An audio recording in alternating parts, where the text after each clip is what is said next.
Dear students, in this session, let us learn about Gabriel Okara, the poet. In this session, let us learn about his life and education, and about his profession, works and prizes he received, and features of his poetry. You see, Gabriel Okara is a Nigerian poet. Besides being a poet, he is also a novelist, playwright, and he has written so many other literary forms. He is the first modernist poet of Anglophone Africa. Anglophone Africa means English-speaking Africa. As you know, Africa was colonized by the Europeans. So the Africans were dominated by the European forces or powers. The European powers imposed their own culture, their own languages, their own religion on the Africans. So a majority of the Africans converted into Christianity and they started getting education in English.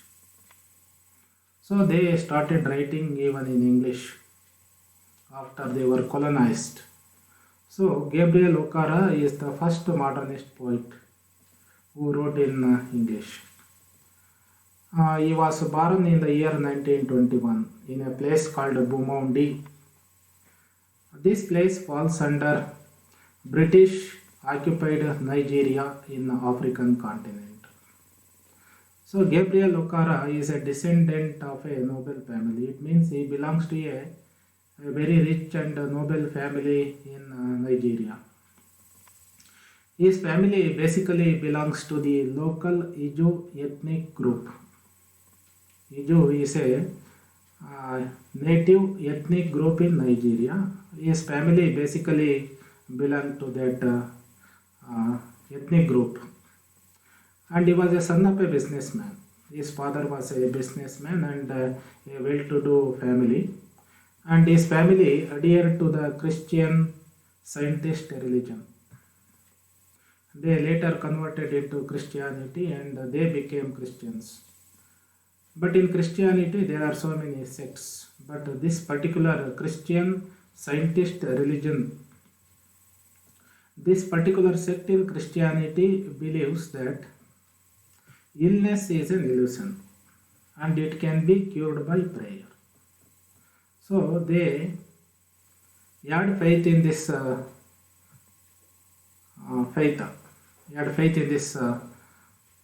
philosophy of that sect. Gabriel Okara was educated at home, that is in Nigeria, and he later went to America for higher studies. He got higher education in American universities, and he became a great writer and contributed a lot to literature. And he died very recently, that is in the year 2019. Let us know something about his professional career. First, Gabriel Okara made an attempt to enlist in British Royal Airways, but he could not. He tried to get into a service in British Royal Airways, but he could not. But later, he worked for the British Overseas Airways Corporation. In the year 1945, he became a printer and binder in colonial Nigerian government-owned publishing company in Nigeria. He became a printer and binder. In late 1950s, he became an officer in Nigerian Ministry of Information. Later, he headed the only Nigerian or African FM radio in Nigeria. And he extensively lectured on poetry and literature in 1980s. So he was a multi-dimensional character. He was a writer, teacher, worked for FM radio, and he worked in the Ministry of Information. He was a printer and binder. He worked in airways.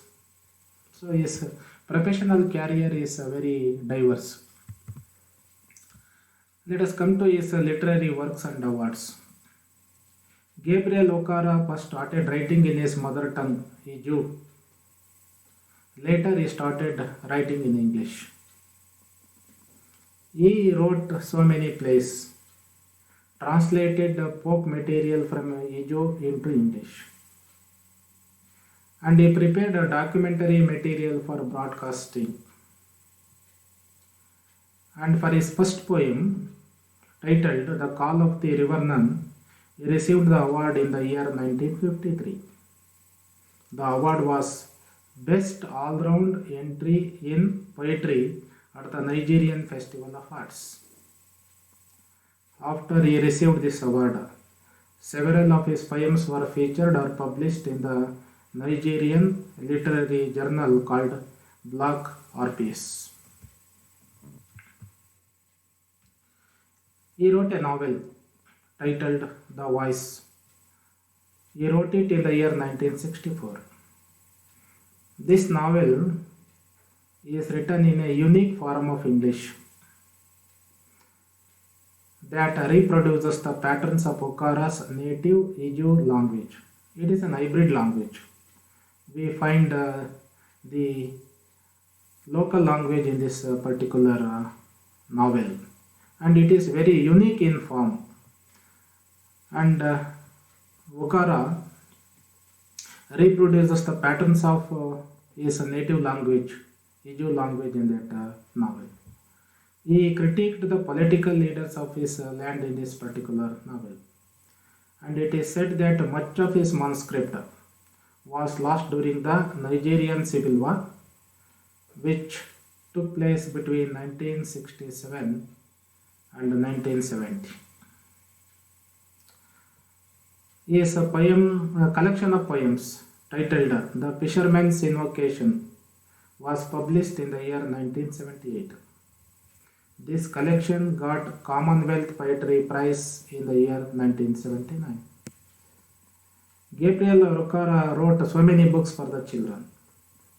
The books on children are based on traditional African folk tales and mythology.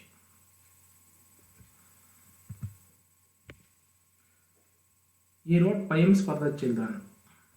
His two collections of poems for the children are titled Little Snake and Little Frog, published in the year 1992, and another collection of poems for children titled An Adventure to Juju Island, which was published in the year 1992. In the year 2005, he received NLNG Prize for The Dreamer is Vision. And in the year 2009, he became Pan-African Writers Association's Honorary Membership Award. He received the Pan-African Writers Association's Honorary Membership Award. And in 2017, a literary festival was held in his honor. Gabriel O'Hara Literary Festival. So he is a very popular writer. He received so many awards and honored with so many honorary memberships. Even a literary festival was held in his name. Let us look into some of the features of his poetry. His poetry is poised between the European and the African modes of expression. Since Gabriel O'Hara was well versed in African languages and also English, he wrote in both the languages, and we find the expression of European culture and the African culture in his poems or in his works. Most of his poems reflect the problems that African nations faced as they were torn between the cultures of their European colonizers on the one hand and their traditional African heritage on the other. So these Africans who were following their own culture in their native land were dominated by the European colonizers. They imposed their culture, their religion, their language on the Africans. So Africans were torn between these two cultures. One dominant European culture on the one hand and their own traditional African heritage on the other. So these problems are very well presented in his poems and also in his other works, in his plays and novels. He also looks or talks about the traumatic effect that colonization and decolonization had on the people of Africa. And he talks about the sense of one's personal identity in such a disturbed environment. So, colonization, as you know, is a process of establishing a colony.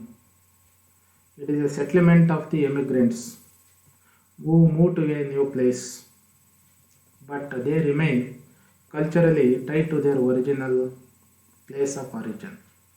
Europeans emigrated to Africa. They came with their own languages, religions, cultures, and they imposed all of them on the Africans. But they remained Europeans in the true sense. Even they established their own governments, ruled the land, dominated the locals. So this colonization process brought dramatic effects on the natives. They were totally disturbed in their day-to-day life. They were disturbed culturally. They were disturbed in social life. They had a crisis of personal identity. So all these things are featured in his poems and novels, plays. Gabriel Okara often depicts characters, pictures characters suffering from cultural shock. Majority of the characters are suffering from the cultural shock. They are torn between the two irreconcilable cultures, or the European culture on the one hand and the African culture on the other. So they were totally different, but people were made to face these two cultures. So they were culturally shocked. They started facing things which they had never expected, never had experienced in their life. He examines the contrast between the honest simplicities of the past and the superficial unreliability of the modern world in his works. So he find honest simplicities of the past in African land. On the other hand, superficial unreliability of the modern world, modern European world on the other. So he contrasts these two cultures. One is an honest and full of simplicities. One culture, that is the native culture of the Africans, is very, very honest and it is full of simplicities. That was the pre-colonial culture of the Africans. On the other hand, we have the European culture which is superficial and which is unreliable, but it was imposed on the Africans. So he contrasts these two cultures in his literary works. And Gabriel Okara firmly believes that only by looking at and learning from their past can the Africans hope to have a positive future. Africans can have the positive future, or they can get a positive future only by looking at their own past and learning from their own past. So he wants to retain his own native culture. He doesn't want to follow or retain the European culture which was imposed on the natives or the Africans. Throughout his poems, He discusses both the cultures. Even though he prefers his own culture, Gabriel Okara discusses both the cultures, European culture on the one hand and the native African culture on the other hand. But he appreciates his own native culture, that is an African culture. In his literary works, particularly in his poems, he treats indigenous themes in his poems, local themes, like he captures the moods of the people, he captures the sides of Africa, and he writes on the sounds of Africa, sounds produced by the birds, trees, rivers, oceans, and he writes about Ijo speech habits and African oral traditions. He writes about the folk tales which were prevalent in Nigeria. He writes about the mystery of Africa, mystery of Nigeria, writes about the fairy tales, and he uses local imageries in his poems. In one of his poems titled Piano and Drum, he pictures the two contrasting worlds. The two contrasting worlds are the Western world on the one hand and the African world on the other. In his another very popular poem, Once Upon a Time, he describes the clash between the two cultures again. So, in most of his poems, we find the clash between the European culture and the African culture. So, let us revise whatever we learnt in this particular session. Gabriel Okara is one of the founders of the modern African literature. It is very clear. African writers,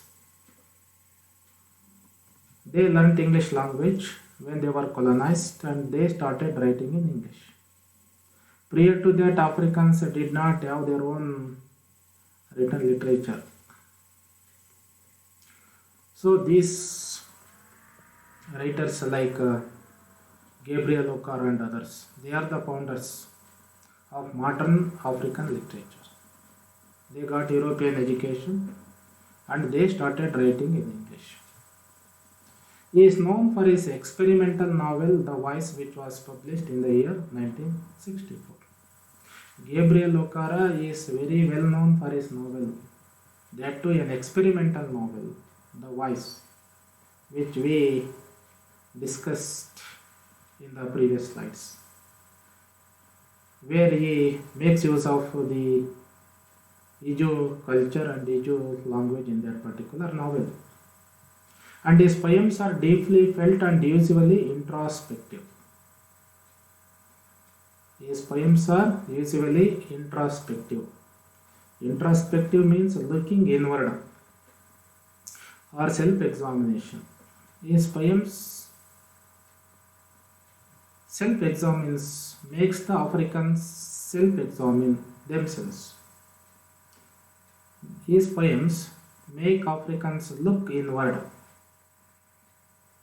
assess their own culture, assess their own practices, assess their own culture compared to the European culture. So they are biased between the European and African modes of expression.